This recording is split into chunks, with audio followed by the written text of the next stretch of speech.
He was sitting at a red light. That's all.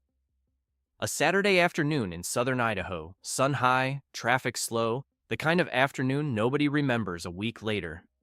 Lane Coyne was 34 years old and he was stopped at an intersection on Blue Lakes Boulevard, waiting for green, the way you've waited 1,000 times. Then the car in front of him started coming apart. Not metaphorically, the vehicle directly ahead of his, the one he'd been staring at without seeing, began taking rounds, metal punching inward, and Coyne looked past it and saw a man walking out of the drive-thru lane of a hamburger restaurant, carrying what he would later describe as an AR-style rifle.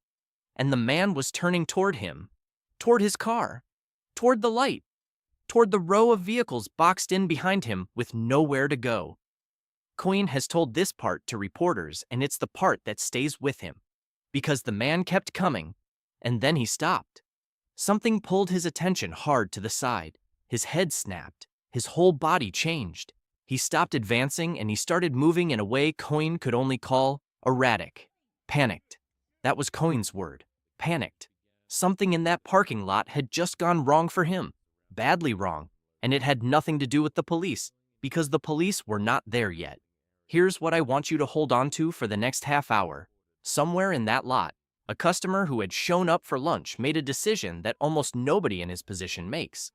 A second man made a decision that looked almost identical, except for one detail, one deliberate choice, and that choice would put him on the pavement bleeding while two emergency room nurses worked on him in the open air.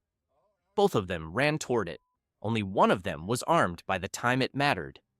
There's a woman in this story who had flown in from another state to be at that restaurant that week. She wasn't a customer. She had a reason to be there, and it's the kind of reason that makes what happened to her harder to sit with. There's a shot fired that afternoon that police confirmed and then said almost nothing about ever again, one that a completely separate police department is now investigating. And there are two men, alive and well and living ordinary lives, who spent that weekend being accused by strangers of murdering 3 people. Neither of them was anywhere near it. 3 days later, the question everyone is asking still has no answer. Not from Twin Falls Police, not from the FBI, not from his own family. And his family is talking. This is what actually happened. Our community experienced a tragedy that has shaken us all. Incidents like this leave an impact that reaches far beyond the scene. At least 3 people are dead and 7 others injured after a gunman opened fire at an In-N-Out restaurant in Twin Falls, Idaho this weekend. Twin Falls, Idaho. About 56,000 people. It sits in the south of the state, roughly 120 miles southeast of Boise, in a stretch of high desert farm country where the Snake River has cut a canyon so deep it looks like the ground simply gave up. It is not a place that shows up on national news. Most Americans could not find it on a map. For 2 years, the biggest ongoing story in that town was a hamburger stand. The city council approved permits in the fall of 2024. Construction started in 2025 on a lot where an Outback Steakhouse used to stand, inside an open-air shopping center off Blue Lakes Boulevard, the main commercial artery through town. Magic Valley Mall sits nearby, a Dick's Sporting Goods across the way, a Chick-fil-A close enough to matter later. The chain confirmed the details in its own announcement. It was the 441st In-N-Out location in the country, the 4th in the entire state of Idaho, and the town had been waiting for it the way small towns wait for things. It opened on July 24th, 2026. If you've never lived somewhere like this, it's hard to explain what a new in and out means. It means lines that wrap the building.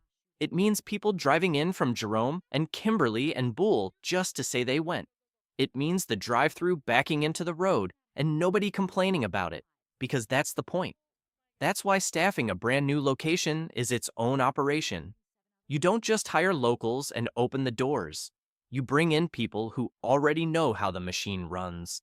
Managers from established stores, flown or driven in, standing at the counter for the first weeks making sure the fries come out right and the new hires don't drown. One of them had come up from California for exactly that. Remember that. We'll come back to her. Saturday, August 1st. 8 days after opening day, just past 2 in the afternoon. Inside, it looked like every one of those 441 restaurants looks. Workers in red aprons and paper hats, fries going into cartons, the counter full, families at tables, kids.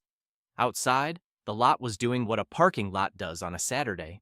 Cars stacked in the drive-thru line, shoppers walking between stores, and in one corner, near a charger, a taxi driver named Terry Dudley had plugged in his Tesla and was waiting out the charge. An ordinary afternoon in a town of 56,000 people. It had 8 minutes left. The Twin Falls City Communications Center started taking calls at about 2:29 in the afternoon. Multiple calls, shots fired. Police Chief Matthew Hicks described what those dispatchers were hearing, and it's a detail that sticks. Under the voices of the callers, in the background of the line, dispatchers could hear screaming.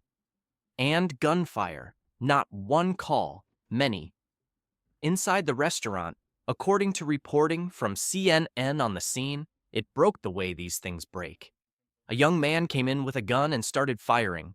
Customers went out of their seats and onto the floor. Some people ran for the restrooms and barricaded themselves in. Workers scrambled for the front doors and spilled out onto the sidewalk of a busy street in their aprons. It did not stay inside. That's confirmed by In-N-Out's own president, Lindsay Snyder, in the statement she released that night.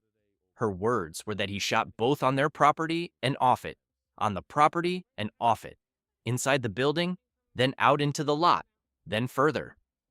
Across the way at Dick's Sporting Goods, an employee named Braxton Stubbe was working when the doors opened and a crowd came through them.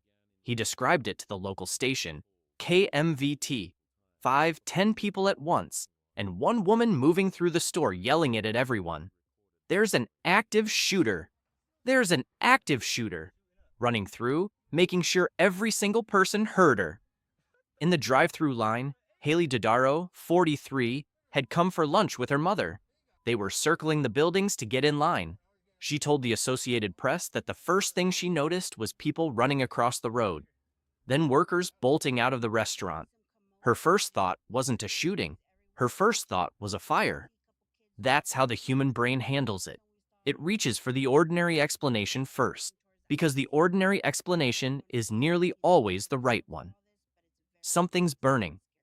Somebody pulled an alarm. It took a man in a reflective vest directing traffic to tell her the truth. That's when she knew. She described people coming out crying and screaming. Video she recorded shows a woman with 2 young children running, urging them to call the police. Another witness, Sam Frell, was near the restaurant and heard what he described as popping sounds. Then people running. Then somebody shouting the word over and over, shooting, shooting, shooting, running the opposite direction from where he was driving. That's the shape of it from the outside. Noise, then confusion, then the sound of a crowd deciding all at once. But here is the thing about active shooter incidents that makes this one different from almost every other one you've seen on the news. The clock. Police were called at 2:29. Officers responded fast, along with the county sheriff, Idaho State Police, and departments from Nampa, Caldwell, and Meridian. The fire department and Magic Valley paramedics came in behind them to treat and transport. But there is always a gap. Always. Between the first shot and the first badge, there is a window where the only people present are the people who were already there. And in Twin Falls, on August 1st, somebody used that window. His name is Jordan Salinas. He's 35 years old, and he lives in Kimberly, a small town just east of Twin Falls. And this is the detail that separates him from almost everyone else in this story. He wasn't there when it started. He arrived. Salinas pulled in with his girlfriend after the shooting had already begun. According to the Idaho Statesman, which was first to identify him, he heard gunfire. And instead of doing what every instinct in the human body screams at you to do, instead of reversing out of that lot and driving away from the sound, he went looking for it. He went toward it, to find out where it was coming from. Now, there is a piece of background here that turns this from a story about instinct into a story about intent. Salinas has said that he started training seriously with firearms after a specific event. In October of 2021, a gunman opened fire at the Boise Town Square Mall. 3 people died in that attack, including the shooter. 4 others were wounded. That was 5 years ago, 2 hours up the road. And a man in Kimberly, Idaho, watched that happen in his own state and quietly decided he was not going to be a bystander if it ever came near him. So he trained, for years, for a scenario that statistically was never going to find him. On August 1st, it found him in a burger line.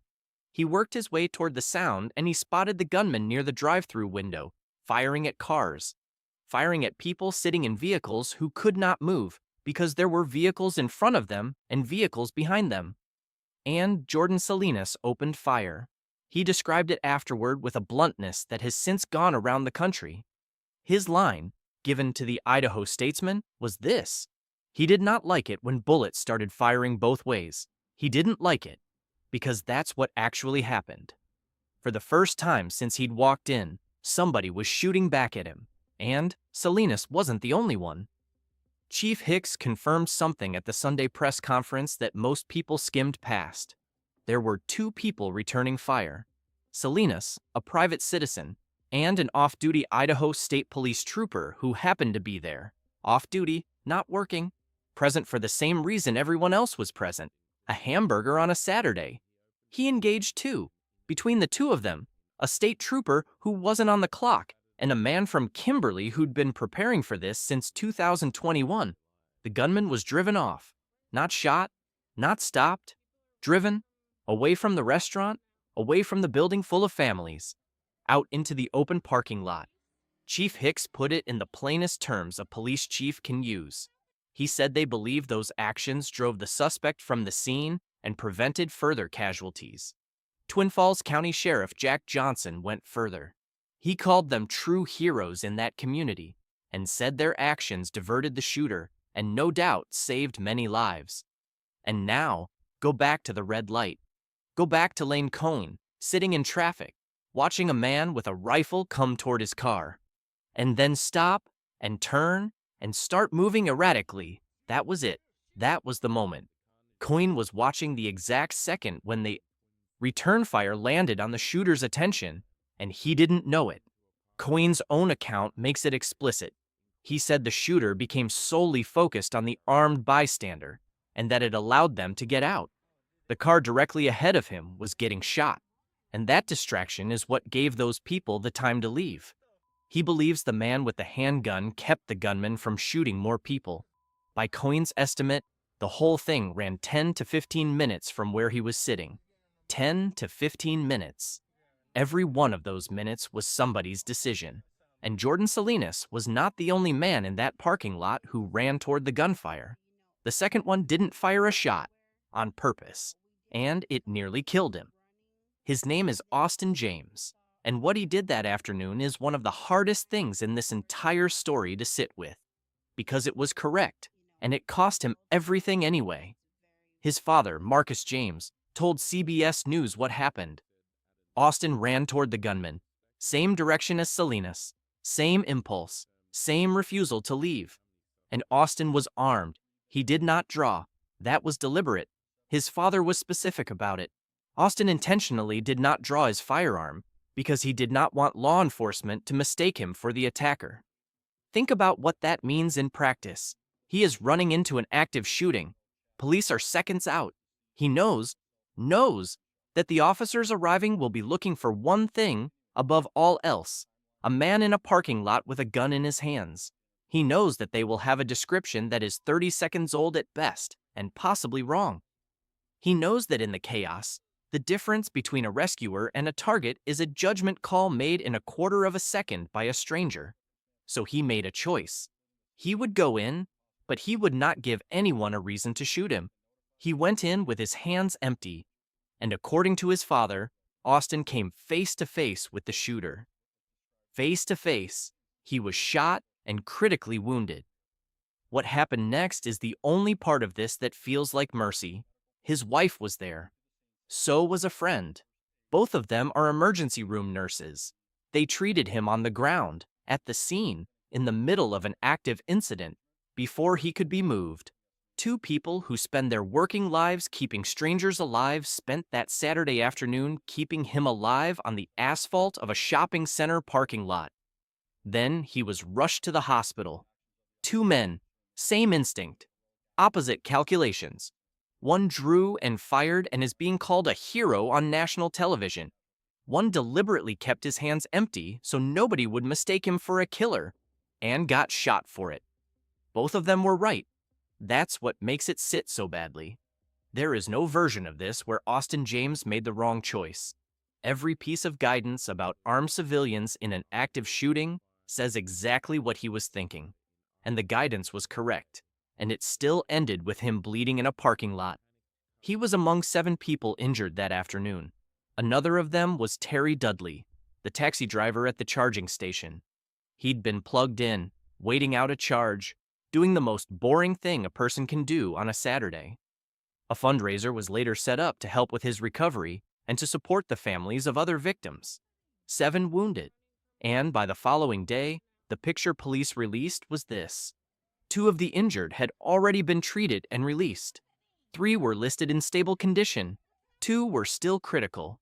Police were careful to say those numbers were preliminary, that they could change, they still could, because 3 people did not survive that afternoon at all. We're getting new details on the deadly shooting at an In-N-Out restaurant in Idaho. 3 people were killed, including 2 from California. And tonight, the dramatic video showing armed bystanders opening fire to try to get the gunman to stop. Here's ABC's Trevor Ault.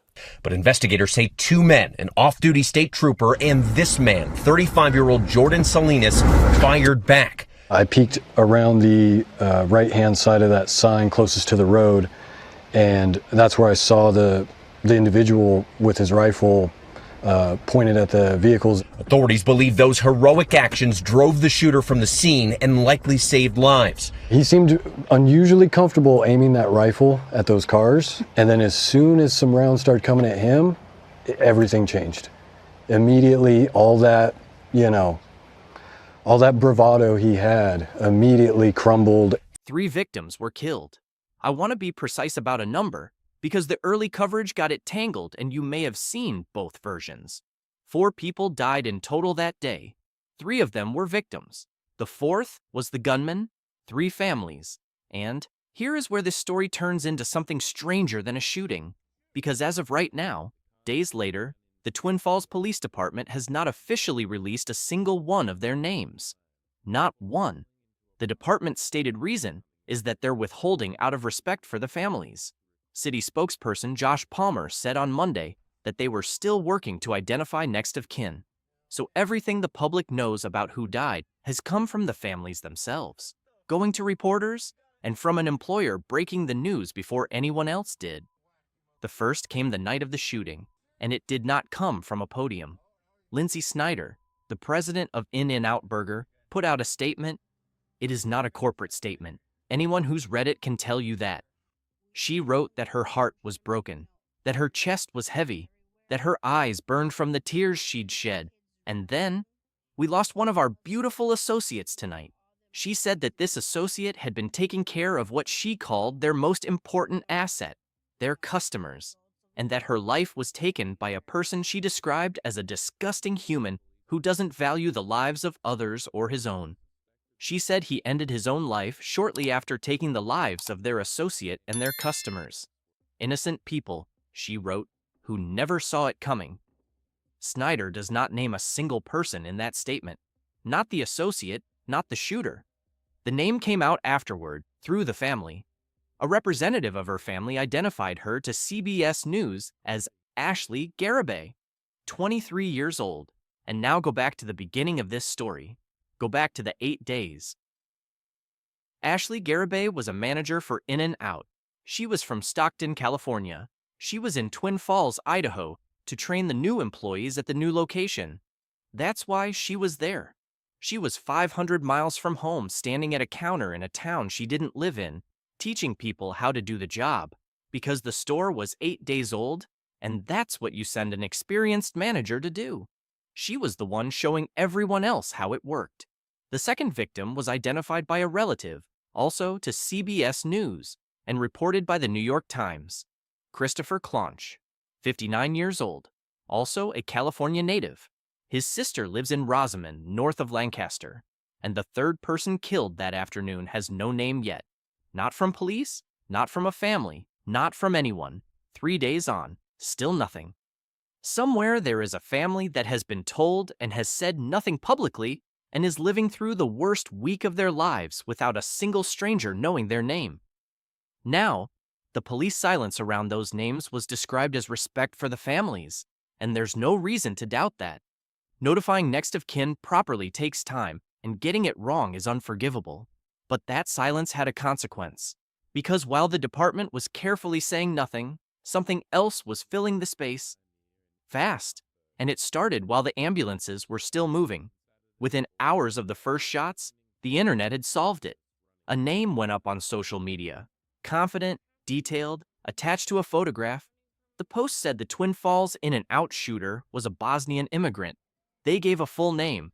They noted with emphasis that it was a Muslim name. Some versions said Croatian instead.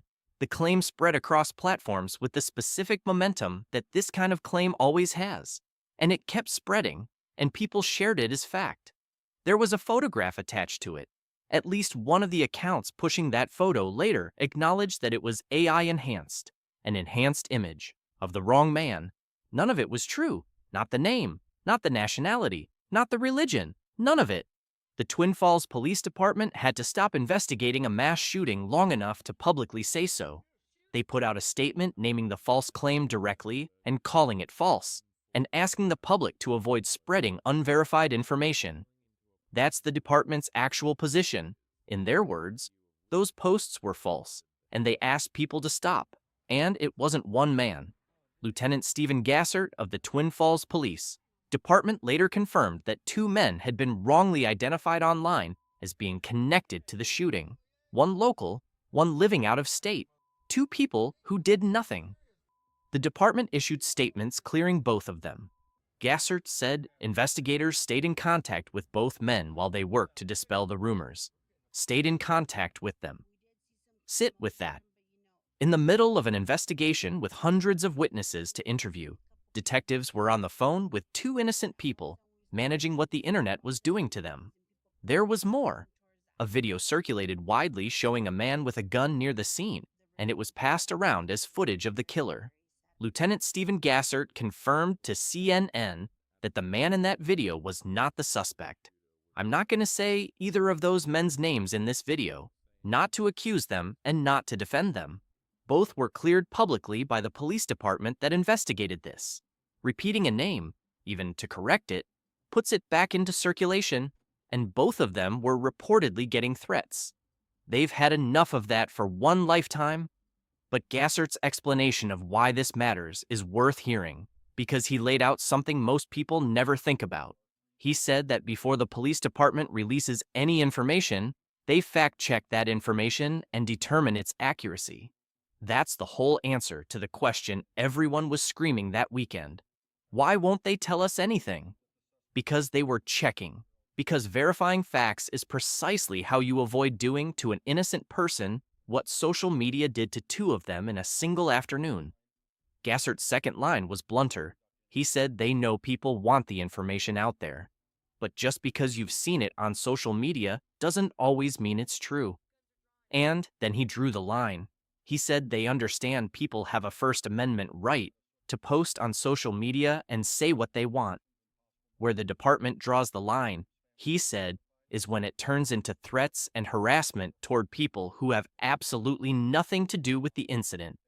Threats toward people with nothing to do with it, and there's a cost nobody thinks about. Gassert explained it directly. Correcting misinformation impacts the investigation.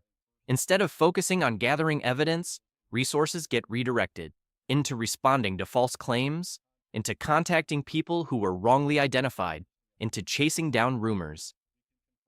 Every hour spent unringing that bell is an hour not spent on the actual case. The people demanding answers, the loudest, were, in a very direct sense, slowing down the answers.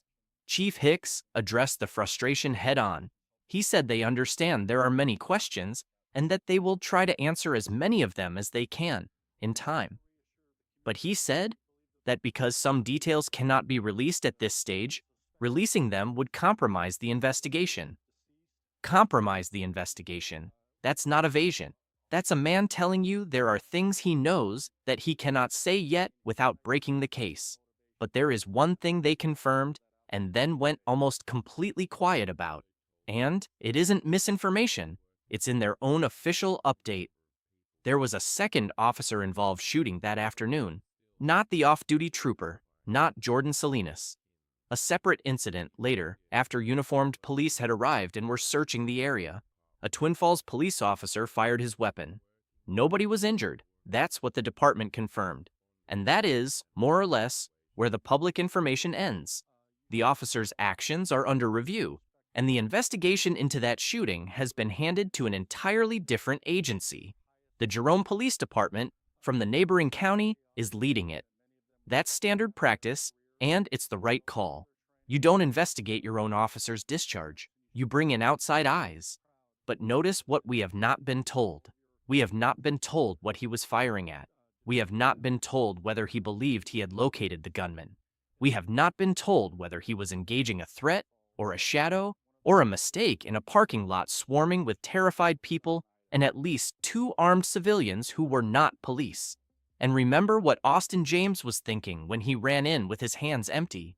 He was thinking about exactly this, about what happens when officers arrive into chaos looking for a man with a gun.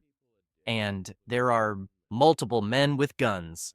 There is no public indication of who or what that officer fired at.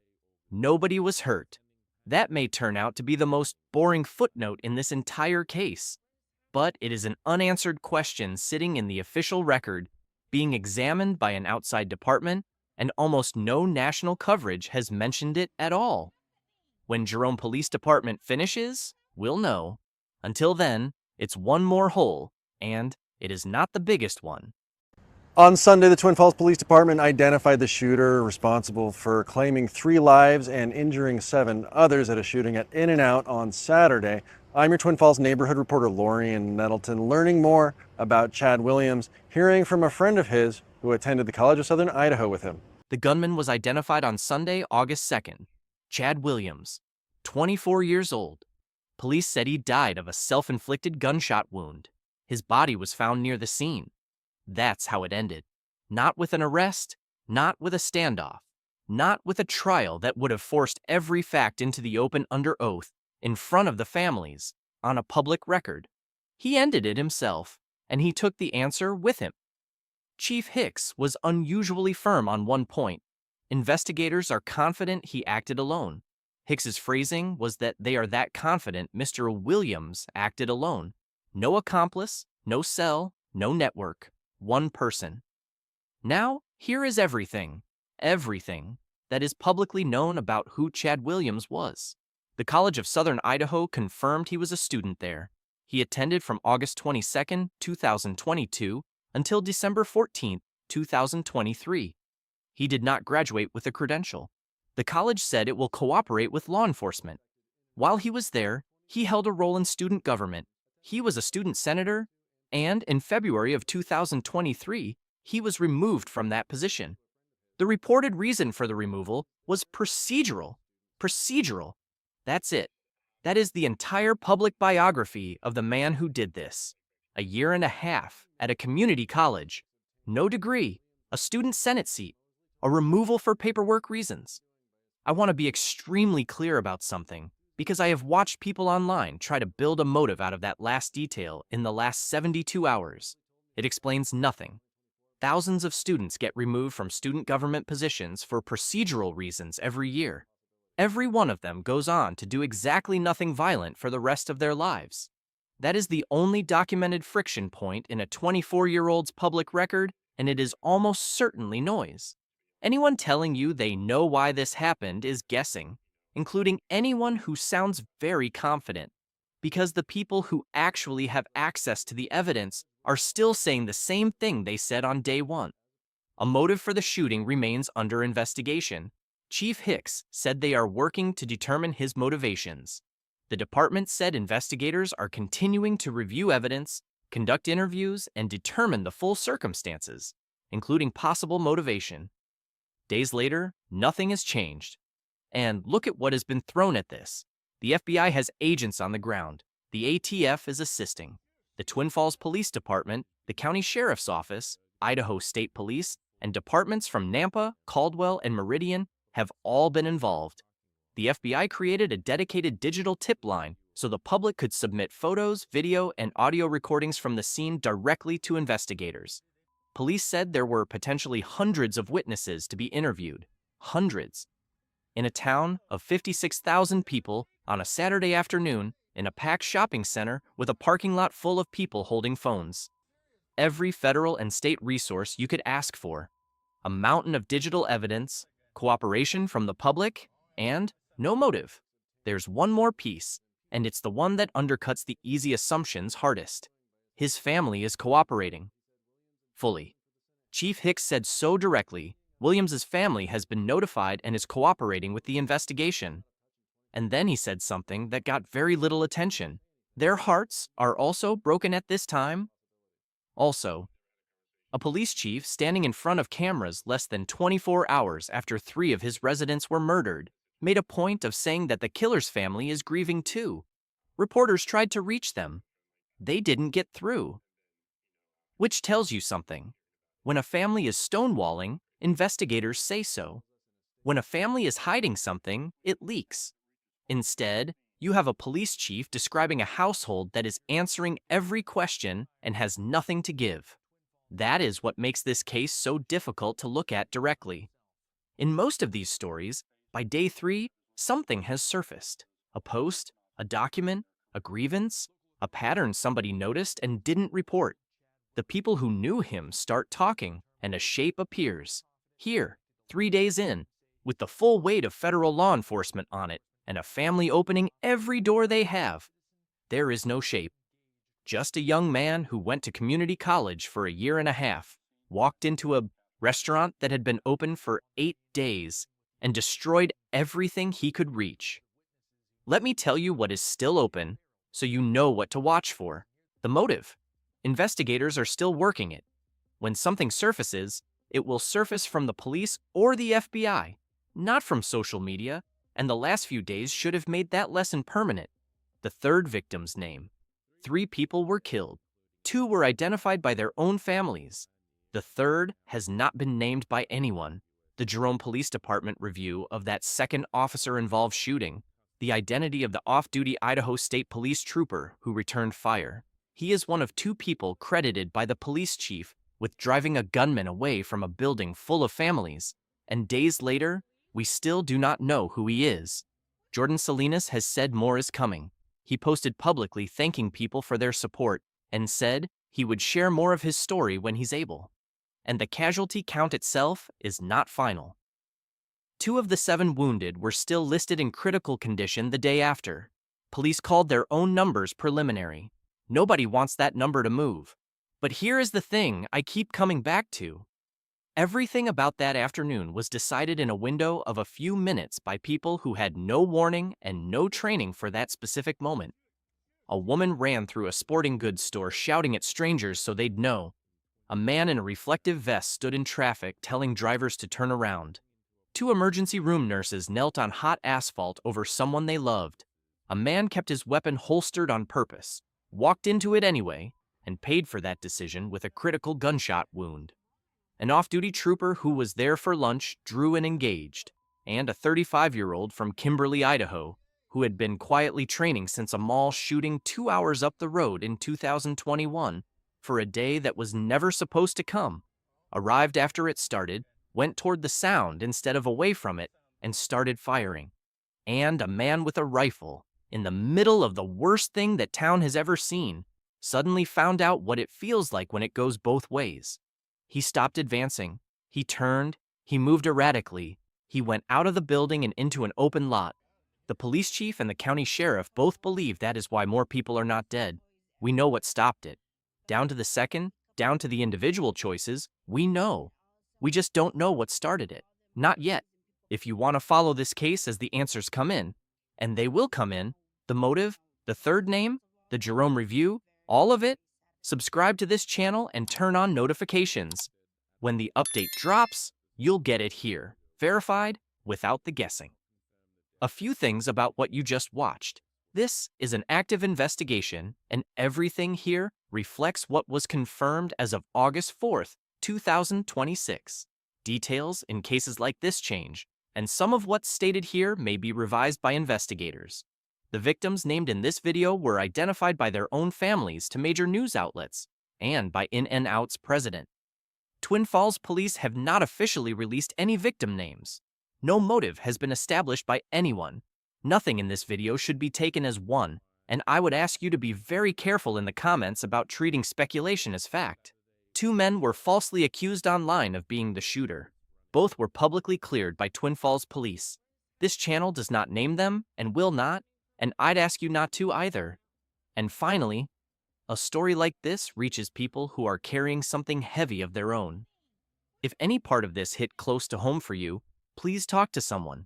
If you're in the United States, you can call or text 988 to reach the Suicide and Crisis Lifeline, any hour of any day.